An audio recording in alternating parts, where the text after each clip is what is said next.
네, 곧바로 이어서 두 번째 시그널 픽도 오늘 전화로 연결이 되어 있는데요. 조경태 국민의힘 의원을 만나보겠습니다. 의원님 안녕하세요. 네, 안녕하세요. 조경태 의원입니다. 예, 지금 전당대회가 한창 이제 후보 등록이 오늘부터 시작이 되고 본격적인 전당대회 운동에 들어가실 것 같은데 네, 여론조사 얘기부터 좀 시작을 해보겠습니다. 저희가 이제 고맙습니다. 보니까 이제 결과가 좋으시더라고요. 그런가요? 어제 공표된 여론조사인데 국민의힘 차기 당대표 적합도를 묻는 조사에서 의원님이 23.5%로 1위를 차지하셨어요. 네네. 보면은 이제 조경태 의원님이 23.5%, 그리고 김문수 후보가 16.8, 안철수 10.7 뭐 이런 순으로 내려가게 됐는데 또 한 가지 좀 여쭤보고 싶은 것이 전체 응답자에서는 그런데요.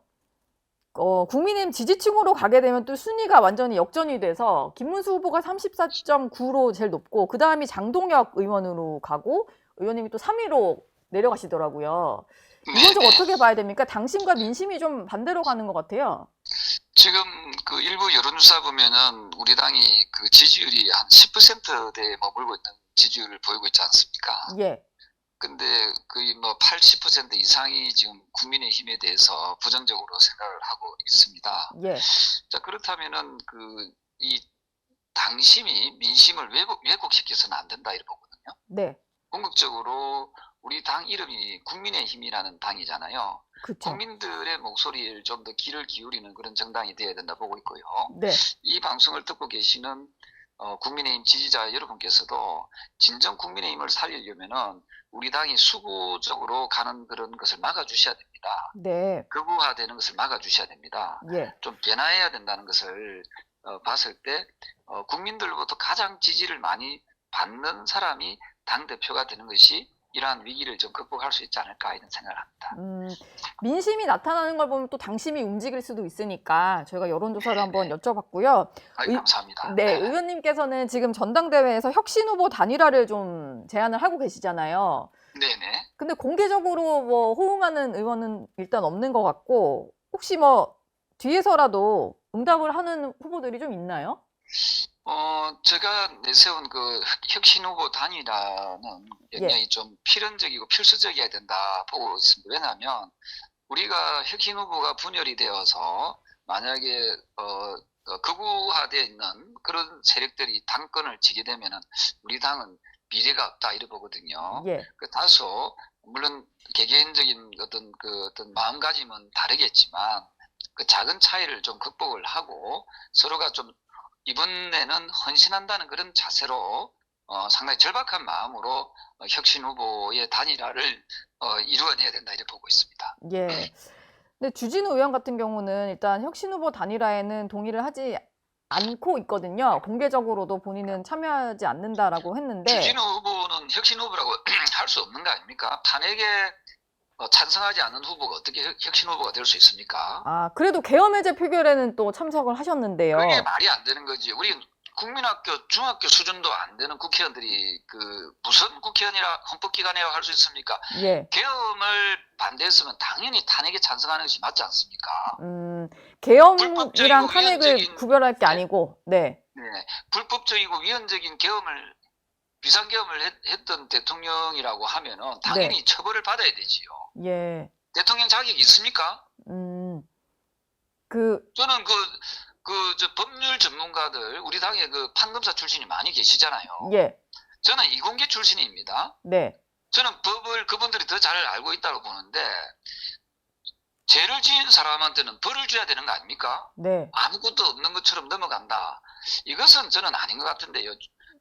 저는 우리 국민들의 눈높이에 맞는 예. 극히 상식적인 것은 뭐냐면은 비상계엄이 잘못됐다고 4월 4일 헌법재판소에서 판결이 났지 않습니까? 네. 비상계엄은 위헌이고 불법이었다. 맞지요? 예. 자, 그렇다면 위헌이고 불법을 저지른 대통령 탄핵시켜야 됩니까? 안 시켜야 됩니까? 그 저는 이 과정에 부분에서 참여하지 않았던 사람들은 혁신 후보를 할 수 없다. 그럼요. 탄핵에 탄핵 찬성을 하지 않는 그 후보는 혁신 후보가 아니지요. 반혁신 후보라고 저는 봅니다. 예. 알겠습니다. 의원님이 또 한 가지 이제 당내 의원들이 좀 약간 반응을 할 만한 말을 하셨던 게 윤석열 전 대통령 관저 앞으로 갔던 45명의 의원들을 청산 대상으로 언급을 하셨잖아요. 근데 여기에 대해서 안철수 의원은 좀 과격하다라는 얘기를 했고 주진우 의원 같은 경우도 개헌 저지선에 대한 고민이 없는 발언이다라고 좀 비판적인 입장을 냈어요. 여전히 45명에 대해서는 인적 청산이 필요하다 이런 입장이신가요? 제가 왜 45명이라는 숫자를 말씀드린 거면 제가 만든 숫자가 아니라 국민들께서 예, 그 불법적이고 위헌적이고 불법적인 그 윤석열 전 대통령을 체포하러 갔을 때 그것을 저지하려고 했던 사람들 아닙니까? 네, 거기에 대해서는 당연히 그 어떤 죄를 물어야 된다. 예? 그 잘못을 물어야 된다. 책임을 네. 물어야 된다. 예, 이게 제가 그렇게 상식적인 거잖아요. 그래서 이 부분에 대해서는 네, 국민들께서 제가 인적 쇄신위원회를 적극적으로 구성해서 국민들께서 그 처벌 수위를 정하실 겁니다. 제가 정하는 게 아니고요. 뭐 그러면은 당을 떠나라 뭐 이런 수준이 될지. 국민들이 떠나라고 하면 떠나야 되고요. 그 네. 중에서 상중하로 나눠지지 않겠습니까? 그죠? 예, 주동자가 있을 거고 적극 가담자가 있을 거고 또 단순 가담자가 있을 겁니다. 예. 그렇다면 그런 부분을 국민들께서 그 처벌 수위, 처벌 규정을 정하도록 국민들께 평가를 받자는 게 이게 무리한 제가 주장입니까? 근데 이렇게 예. 생각하시는 것 같아요. 지금 이미 국민의힘의 의석수가 107명으로 상당히 이제 100명이 뭐 될랑말랑 하는 이제 그런 선인데 만약에 45명이 청산이 되어버리면 네. 뭐 민주당이 개헌도 가능한 그런 구조로 되어버리잖아요. 그게- 제일 야당이 그게 약간 저 80석 생각이 아래로 내려가니까. 그 생각이 1차원적인 생각이지요. 뭐냐면 예, 107명에 있는 분들이 민주당을 동의하는 분들은 아니지 않습니까? 네, 우리 당을 탈당하더라도 그분들이 뭐 열 몇 분이 탈당했다 합시다. 그분들이 개헌 저지선에 동의할 분들, 개헌에 동의할 분들은 아니잖아요. 이재명 정부의 개헌에 동의할 분들은 아니거든요. 예. 그들은 남아 계시지 않습니까? 그분들은. 네, 다만 107명의 지금 책임도 지지 않고 참여도 하지 않는 이분들로서는요. 국민의힘은 다 같이 망하는 길로 가는 거지요. 저는 지금 우리 보수 또는 우리 국민의힘 지지하는 분들에게 묻고 싶습니다. 예, 107명으로 17% 정당 지지율로 갈 것인지 아니면 90여 명으로 40% 이상의 정당 지지율을 갖는 강력한 야당으로 갈 것인지 우리 사회자님은 어느 쪽으로 가고 싶습니까? 예. 제가 또 예. 그런 정치에 예, 개입을 하면 안 그렇습니다. 될 것 같아서, 네, 네. 압니다. 그래서 저는 예. 많은 분들에게 당원들에게 물어보면요.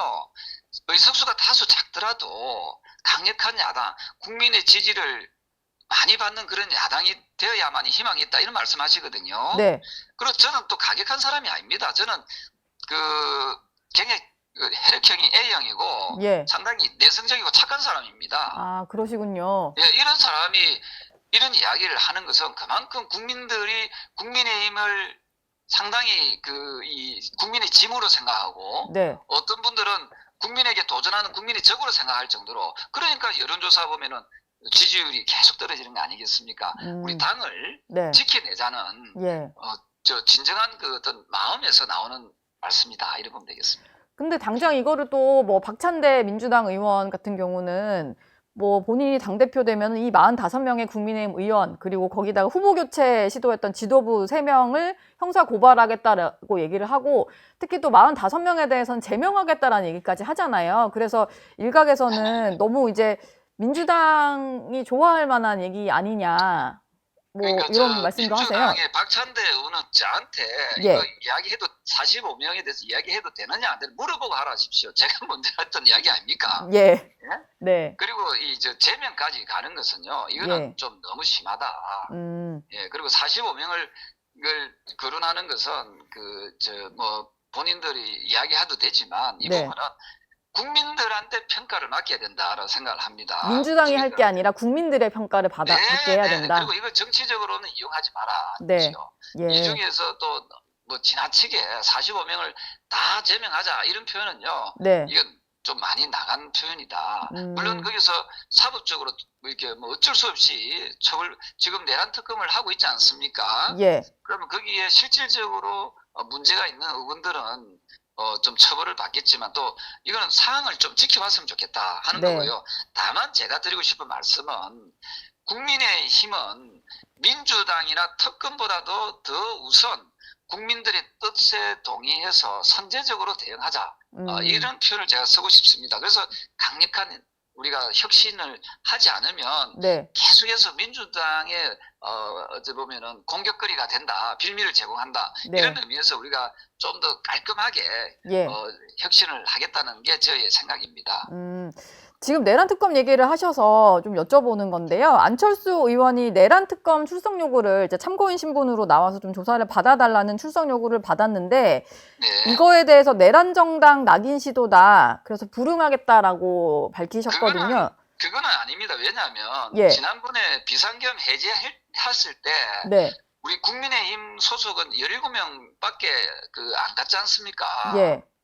그러면은 현장에 있으면서 투표장에 안 갔던 분들에 대해서 한번 참고인 하겠다는 거 아닙니까? 그죠? 그쵸.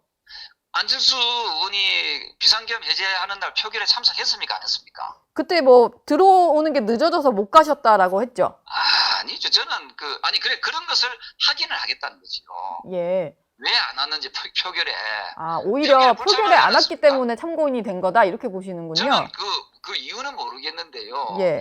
비상계엄 해제했을 때 표결에 참석 안 했던 분들에 대해서 그때에 우리 당이 왜 표결에 참석 안 했는지에 대한 개개인한테 의견을 물어보는 것 같아요. 예. 저는 부산에 있다가 서울에 와가지고 국회 담벼락 넘고 저는 내란 비상계엄 해제하러 가서 표결했거든요.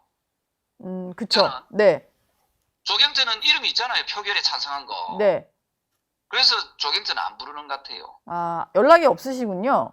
네네. 특검에서. 그래서 표결에 참석을 왜 안 했는지 국민의힘 의원들이 네. 왜냐하면은 불법적인 위헌적인 비상계엄을 했으면 국회의원은 국민의 안전과 생명을 지키기 위해서 당연히 표결에 참석하는 게 그게 상식 아닙니까? 예. 그런데 표결에 참석 안 했다면은 거기에 대한 진위 파악은 당연히 특검에서는 하겠지요. 예, 그 차원으로 봐야지 이것을 예. 자꾸만 이상한 프레임으로 네. 인식해서 표현하는 것은 다소 저는 이해가 안 됩니다. 알겠습니다. 의원님 당대표가 되시면 네. 어쨌든 특검은 계속 진행이 되고 있을 거니까요. 네네. 이게 국민의힘 의원들을 겨냥한 특검 수사에 어떻게 대응하실지도 좀 궁금한데요. 네. 어떻게 하실 생각이세요? 저는 제가 누누이 말씀드렸지만은 여러분들이 한 일, 지난 겨울에 한 일을 국민들은 다 알고 있고 또 본인들이 다 알고 계시지 않습니까?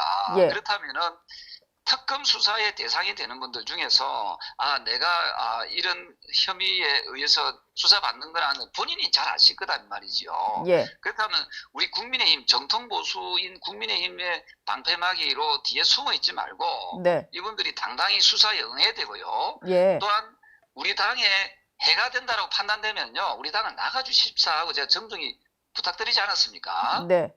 왜냐하면 당에 해를 끼치는 게 해당 행위잖아요. 예. 예, 그리고 우리 당은 정통 보수 정당 아닙니까? 네. 정통 보수 정당의 첫 번째 가치가 뭡니까? 헌법 수호입니다. 두 번째 가치가 법치주의고요. 헌법과 법을 지키는 것이 보수의 가장 큰 가치잖아요. 네. 이것을 어긴 비상계엄을 한 대통령을 옹호하겠다라고 하면은 그거는 보수 정당의 일원이 되기가 어렵다 이래 보는 거지요. 알겠습니다. 마지막으로 이제 관세 협상 관련된 질문도 좀 드릴까 하는데 의원님이 한미의원연맹에 소속이 되어 계신 걸로 저는 아는데요. 해당입니다. 네네. 회장이시잖아요.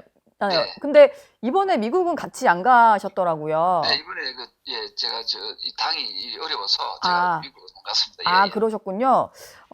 그래도 뭐 협상 진행 상황은 좀 계속 관심 있게 보실 것 같은데 네네네네. 일단 오늘 공개가 된 것은 2시간 정도의 어떤 면담은 한 것 같고 공개적으로는 이제 31일에 단판 회동이 열릴 예정인데요. 좀 그 협상 전망 좀 어떻게 하고 계시나요? 잘 될까요? 저는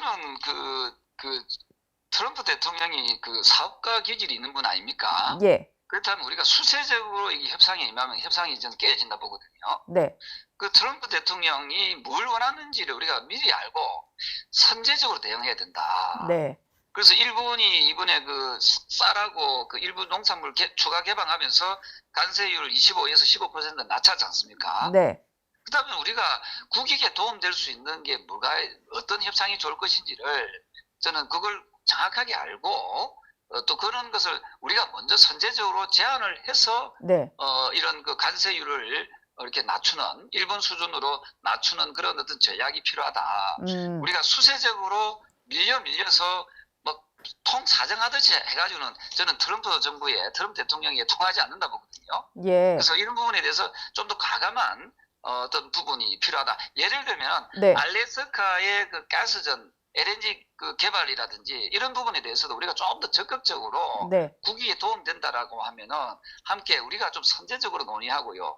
농산물과 관련돼서도 물론 농민들의 어떤 아픔이나 이런 것도 다 감안을 해서 네. 충분히 이해를 구해야 되겠습니다만은 어쨌든 농산물과 관련된 걸 자꾸 추가 개방하라고 좀 압력을 넣고 있지 않습니까? 네. 이런 부분에 대해서도 좀 더 면밀히 국민적 동의를 얻어가면서 좀 면밀히 우리가 좀 선제적으로 협상 카드를 우리가 제시한다면은 아마도 우리도 일본처럼 25%에서 15%로 떨어뜨릴 수 있는 그런 여지들을 만들어낼 수 있다 그런 네. 생각을 합니다. 예.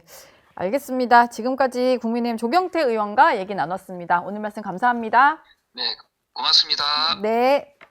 저희 영상 많이 시청해 주시고요. 좋아요, 구독, 댓글, 알림 설정 꼭 부탁드리겠습니다.